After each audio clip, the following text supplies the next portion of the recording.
अडानी के भ्रष्टाचार को उजागर करने की सजा मुझे 6 महीने जेल के रूप में मिली। और आपको याद होगा कि देश की संसद में मैंने नारा लगाया था प्रधानमंत्री जी के सामने कि मोदी अडानी भाई भाई देश बेच के खाई मलाई। क्योंकि 18 महीने पहले हिंडनबर्ग की एक रिपोर्ट आई जिससे पूरा देश और पूरी दुनिया अचंभित रह गए। वो रिपोर्ट क्या कह रही थी? वो रिपोर्ट यह कह रही थी कि दुनिया के तमाम घोटालेबाजों को इकट्ठा करके भारत से मनी लॉन्ड्रिंग करके अडानी ने हजारों करोड़ रुपए मॉरिशस में फर्जी कंपनियां बना के चैन चुंग लिंग, नासिर अली, इन लोगों के माध्यम से फर्जी कंपनियां बना के हजारों करोड़ रुपए लगाया। और उन्हीं कंपनियों के जरिए गौतम अडानी का भाई विनोद अडानी भारत में शेयर बाजार को बढ़ाने के लिए, अपने कंपनियों के शेयर को बढ़ाने के लिए, अपने कंपनियों के शेयर को ओवर वैल्यू करने के लिए, यानी वास्तविक वैल्यू शेयर की उतनी नहीं है, उसमें फर्जी कंपनियां बना के विदेशों से पैसा लगाया गया और शेयर का दाम बढ़ाया गया। वास्तविक दाम शेयर का उतना नहीं है, लेकिन बाहर से फर्जी कंपनियां बना के विनोद अडानी के माध्यम से हजारों करोड़ रुपए हिंदुस्तान में अडानी की कंपनी में लगाया गया, उसके शेयर का दाम बढ़ाया गया। और जब हिंदुस्तान के छोटे निवेशक, आम आदमी, मिडिल क्लास के लोग उस शेयर को बढ़े दामों पे खरीदते हैं तो कुछ दिन बाद वो शेयर की वैल्यू जब घटती है तो उनका पैसा डूब जाता है। और याद रखिएगा, न्यू पेंशन स्कीम, देश के लाखों कर्मचारियों की पेंशन, एनपीएस, उसका पैसा भी शेयर मार्केट में लगता है। एलआईसी का पैसा भी शेयर मार्केट में लगता है। और अगर वहां यह घपला और घोटाला हो रहा है तो अडानी का पैसा नहीं डूब रहा है, इस देश के आम आदमी का पैसा डूब रहा है। यह सरल भाषा में हमें समझना चाहिए। यह अडानी का पैसा नहीं डूब रहा है, उसने तो भ्रष्टाचार कर रखा है। यह देश के लाखों करोड़ों लोगों का गाढ़ी कमाई का पैसा जो शेयर बाजार में वो लोग लगाते हैं, वो पैसा डूब रहा है। और कितना डूबा आप कल्पना कर सकते हैं? अगर मैं इस प्रेस कॉन्फ्रेंस में कहूं तो जीरो लगाते लगाते आप थक जाएंगे। जब हिंडनबर्ग की रिपोर्ट का खुलासा हुआ तो 8,50,000 करोड़ रुपए हिंदुस्तान के लोगों के डूब गए शेयर मार्केट में। 8,50,000 करोड़ रुपए।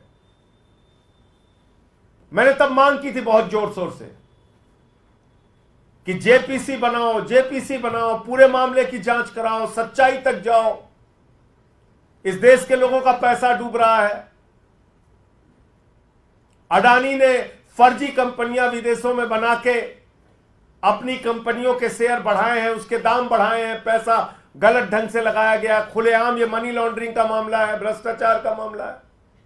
एक आवाज नहीं सुनी गई मेरी। मोदी जी ने क्या किया? मोदी जी ने कहा इसको पकड़ के जेल में डालो। उठा के मुझे जेल में डाल दिया गया। 6 महीने में जेल में रहा। जुर्म यही था, मैं फिर दोहरा रहा हूं, वो नारा संसद में, मोदी अडानी भाई भाई देश बेच के खाई मलाई। और आज क्या खुलासा हुआ है? माननीय सर्वोच्च न्यायालय में जब यह मामला गया, माननीय सर्वोच्च न्यायालय ने कहा इस पूरे प्रकरण की जांच सेबी करेगा। सेबी इस पूरे प्रकरण की जांच करेगा। सेबी ने अपनी जांच शुरू की, सेबी ने अपनी रिपोर्ट दाखिल की और 2023 के मई महीने में जो रिपोर्ट सेबी ने सुप्रीम कोर्ट में दाखिल की वो बड़ी हास्यास्पद है। आप सुनेंगे तो आपको मजाक लगेगा। सेबी सुप्रीम कोर्ट में कह रहा है कि हम ऐसे जुड़े 13 मामलों की जांच कर रहे हैं और ये कर रहे हैं वो कर रहे हैं, और बाद में कह रहे हैं हमें पता नहीं है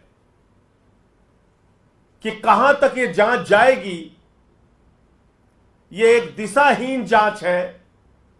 हुजूर कुछ गड़बड़ी तो हुई है लेकिन हम बता नहीं सकते गड़बड़ी किसने की है। क्या करिए सीबी सुप्रीम कोर्ट में, हुजूर कुछ गड़बड़ी तो हुई है, किसने गड़बड़ी की है, क्या गड़बड़ी की है, यह हम बता नहीं सकते, और यह जांच दिशाहीन है, अंतहीन है, किस ओर जाएगी, कब तक चलेगी, यह हमें पता नहीं।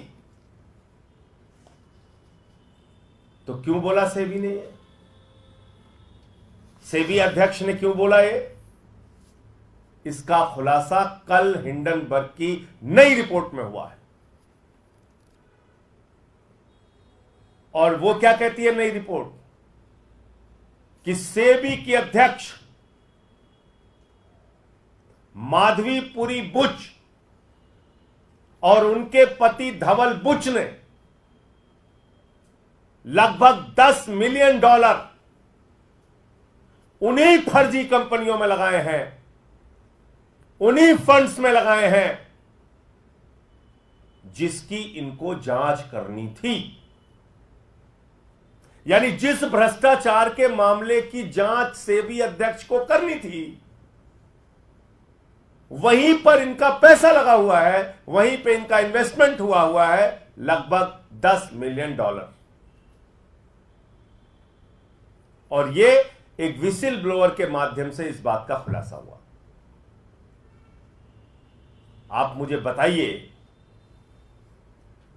जिन कंपनियों के, जिनके भ्रष्टाचार के, जिन मामलों की जांच स्वयं सेबी को करनी थी, अगर सुप्रीम कोर्ट ने कहा कि आप जांच करेंगे इसकी, तो माधवी बुच ने क्यों नहीं बताया कि हुजूर मैं जांच नहीं कर सकती क्योंकि हमारा मामला, हमारा पैसा तो और हमारे पति का पैसा तो खुद ही इन फंड्स के ऊपर लगा हुआ है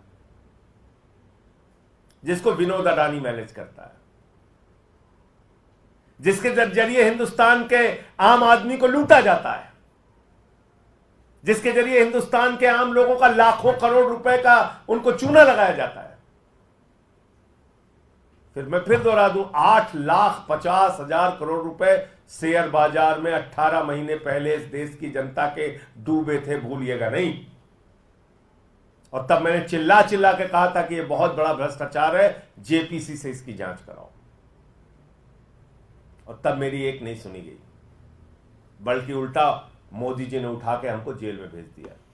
तो मैं भारत के प्रधानमंत्री से पूछना चाहता हूं, आप भ्रष्टाचार पे बड़ी बड़ी बातें करते हैं, भ्रष्टाचार को खत्म करने की गारंटी देते हैं, भ्रष्टाचारियों को जेल में भेजने की गारंटी देते हैं, और आपने एक तेलंगाना की सभा में कहा था अडानी कांग्रेस को टेम्पू में भर भर के रुपया पहुंचा रहा है। आप देश के प्रधानमंत्री होकर इतना बड़ा आरोप लगाते हैं और जैसे ही आपकी शपथ ग्रहण समारोह होती है, भारत के सेना के सर्वोच्च पद पे बैठे हुए लोग पीछे बैठते हैं, अडानी आगे बैठता है।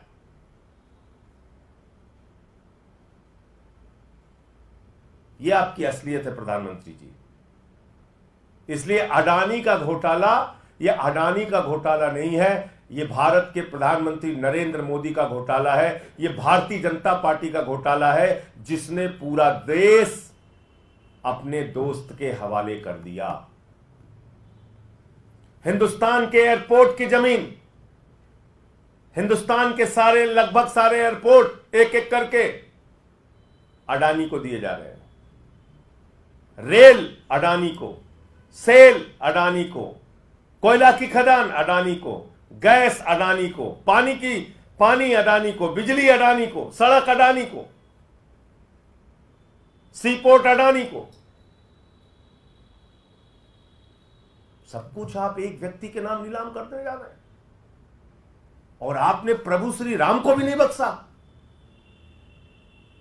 भगवान श्री राम की नगरी को भी आपने नहीं बख्शा। जो जमीन भारतीय सेना के लिए आरक्षित थी, 13,000 एकड़ जमीन आपने उठा के अपने दोस्त अडानी को दे दिया, अयोध्या में, प्रभु श्री राम की नगरी में। आप ना राम के हैं, ना आम के हैं, ना किसी काम के हैं प्रधानमंत्री जी। आपका एक ही मकसद है, अपने दोस्त के नाम पूरे देश को नीलाम करना। और इसलिए अब ये जो मामला सामने आया है, सेबी अध्यक्ष की सारी जांच बेबुनियाद है, निराधार है, और अडानी के किसी भी मामले की जांच में दी गई, उसकी कही गई बात और रिपोर्ट का कोई मतलब नहीं है जो सुप्रीम कोर्ट में उन्होंने दाखिल किया है। माननीय सर्वोच्च न्यायालय को इसका संज्ञान लेना चाहिए, क्योंकि तथ्य छुपाए गए, सच्चाई छुपाई गई सुप्रीम कोर्ट से, सरकार ने झूठ बोला सुप्रीम कोर्ट में। अब नए खुलासे के बाद उसका संज्ञान लेना चाहिए, नंबर 1। और नंबर 2, ये सारे घोटाले, ये 8,50,000 करोड़ रुपए हिंदुस्तान के लोगों का जो डूबा है, इसके लिए कोई और नहीं, भारत के प्रधानमंत्री नरेंद्र मोदी जी जिम्मेदार हैं। जब तक वो पद पर रहेंगे, तब तक अडानी के मामलों की जांच नहीं हो सकती, अडानी के भ्रष्टाचार की जांच नहीं हो सकती। प्रधानमंत्री में जरा सी भी नैतिकता है तो उनको अपने पद से इस्तीफा दे देना चाहिए। उनको देश का प्रधानमंत्री बने रहने का हक नहीं है। प्रधानमंत्री इस्तीफा दे, जेपीसी बनाई जाए, तभी इसकी जांच हो सकती है। ज्वाइंट पार्लियामेंट्री कमेटी के माध्यम से इसकी जांच हो सकती है, जो हमारी पहले दिन से डिमांड रही है। तो नई रिपोर्ट में